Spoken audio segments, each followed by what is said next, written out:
Walk into any American history museum, and you're immediately greeted by silence. Behind the glass, a rusted revolutionary musket is silent. An oak spinning wheel sits motionless. The velvet breeches of a founding father are perfectly still. We've been taught to see history as a silent film, a collection of artifacts without any sonic vibration, but the past was never silent.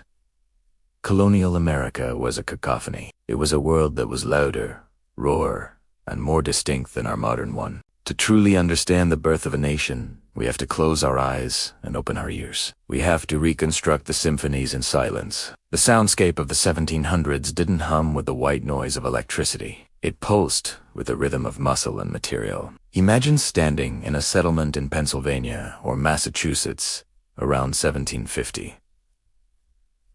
The first sound to hit you is you in traffic, but the blacksmith's shop was the percussion section of the colonial orchestra. This wasn't just a generic clanging. There was the heavy, dull thud of a sledgehammer flattening a glowing iron bar, a sound you could feel in your chest. This was punctuated by the higher-pitched ting-ting of a hand hammer shaping the metal against the anvil's heel.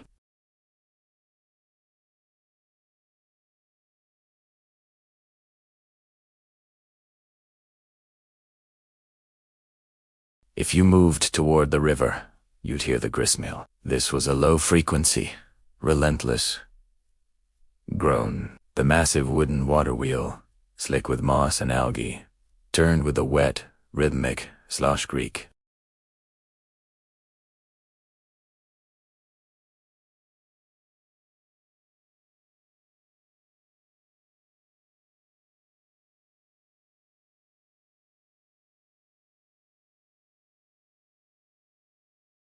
In a world built almost entirely of wood, the axe was an ever-present instrument.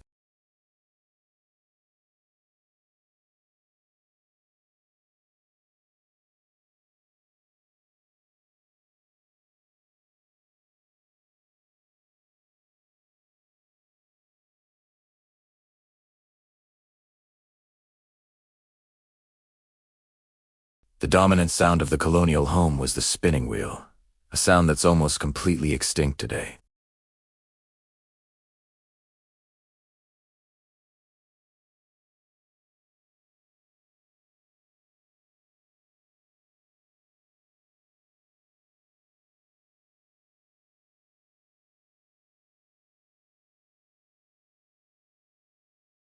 In the kitchen, the sounds were elemental. There was the constant crackle of the open hearth of fire that was rarely, if ever, allowed to go out. Iron pots swung on heavy cranes, screeching metal on metal as they were moved around.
In the southern colonies, the air was filled with the sounds of Galagachi dialects, rhythmic, musical fusion of West African languages and English.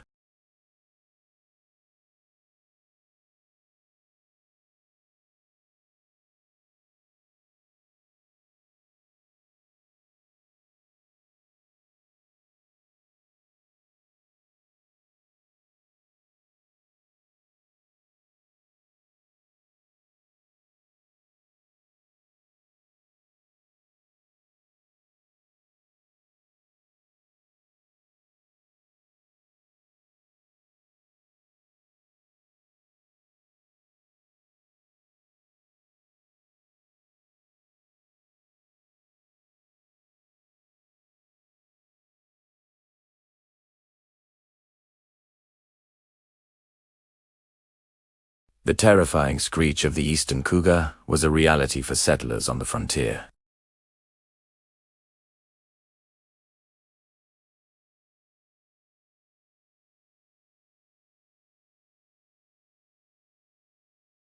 Sundays offered a unique sonic architecture. The church bell was often the loudest single sound a person would hear in their entire life.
Thanks so much for watching. If you found this journey into the soundscape of the past interesting, please hit that like button and subscribe for more deep dives into forgotten history.